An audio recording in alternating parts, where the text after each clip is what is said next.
बाहेर रात्रीचं पोर्टचं व्ह्यू बघतच होतो की कॉल आला आहे की कोलंबो पोर्टवरून निघायचं आहे. तर मी लगेच रेडी होऊन मग इंजिन रूममध्ये गेलो. इंजिन रूममध्ये गेलो तर मोटरमॅनला सांगितलं की टर्निंग गेअर एंगेज कर. आणि कारण की इंजिन मोठं असल्यामुळे त्याला चालू करायच्या आधी काही प्रिपरेशन करावं लागतं. तर ते आम्ही केलं. मोटरमॅन खाली जाऊन टर्निंग गेअर एंगेज केलं त्याने. आता मी प्रीलूब ऑन केलं म्हणजे सिलेंडर ऑइल स्टार्टिंगच्या वेळी द्यायचं लुब्रिकेशनसाठी, कारण की इंजिन बंद असल्यामुळे लुब्रिकेशन काही नसतं. तर स्टार्टिंग पिरियडमध्ये लुब्रिकेशन दिलं. त्याच्यानंतर ब्रिजवर थर्ड ऑफिसर आणि मी इंजिन रूममध्ये आम्ही टेलिग्राफ टेस्ट केला.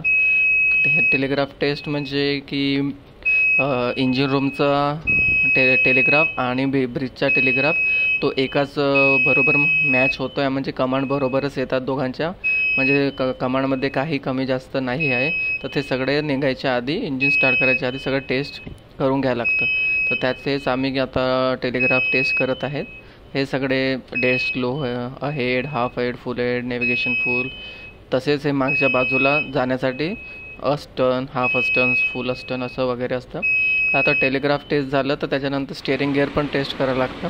स्टेअरिंग गिअर टेस्ट याच्यासाठी की रडर बरोबर काम करत आहे की नाही, जो म्हणजे मोटर हायड्रोलिकनी काम करतो रडर स्टेअरिंग गिअर. तर त्याच्यानुसार आता मी कॉल लावला ब्रिजला की त्याला सांगितलं की तुम्ही स्टेअरिंग गिअर ट्रायआउट करू शकता बा म्हणून. तर त्याच्यानुसार ते आता ब्रिजवरून कमांड देणार. तर जेवढी कमांड ते ब्रिजवरून देणार तर तेवढीच कमांड म्हणजे इथे स्टेअरिंग गिअर तेवढाच मूव्ह होते काय ते आम्ही बघणार इथे. तर आता त्यांनी कमांड देत आहे तर ते तसंच इथे स्टेअरिंग गिअर मूव्ह होत आहे. इथे त्या मार्किंग पण केली आहे की तिथे किती अँगलवर आता रडर आहे बा म्हणून. तर ते सगळे हे टेस्ट केलं जाते. जेव्हा पूर्ण टेस्ट कंप्लीट होतात आणि प्रॉपर सिक्वेन्स मॅच होतो त्याच्यानंतरच आम्ही शिप बाहेर काढू शकतो. कारण की सगळे इथे मॅन्युवरिंग बुकमध्ये आम्हाला टायमिंग वगैरे लिहायला लागतं. आणि सगळं इंजिन स्टार्ट करायच्या आधी आमच्या कंपनीच्या पॉलिसीनुसार आमच्या 2 जनरेटर ऑनलोड असली पाहिजे. त्याच्यामुळे एक जनरेटर चालू होताच तर मी दुसरा जनरेटर पण चालू केला आहे. आता हाच जनरेटर चालू केला आहे. आता थोडं टेम्परेचर येऊ द्यायचं. टेम्परेचर आल्याच्या नंतर ग्रीन झंटी दाखवून याला लोडवर घ्यायचं. ग्रीन बटन प्रेस केलं आहे. आता लोडवर घेतलं जनरेटरला.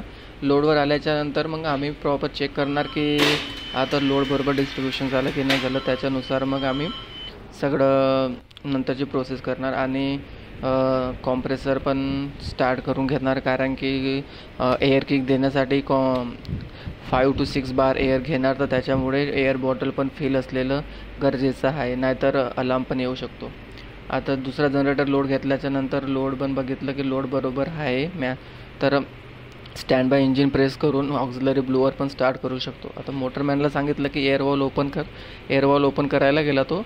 बघा आता रेडवरून ऑरेंजमध्ये झाला आहे.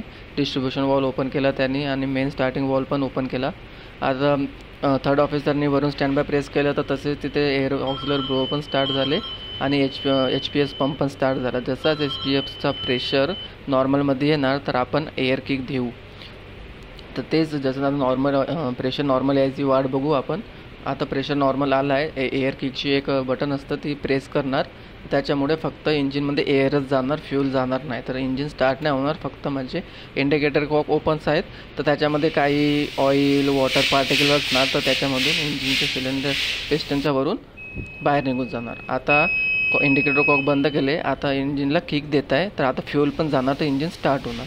आता हे बघा 0वरून 40-45च्या आसपास झालं तर अजून स्टॉप करू. आता हा म्हणजे अहेडला दिलं आहे.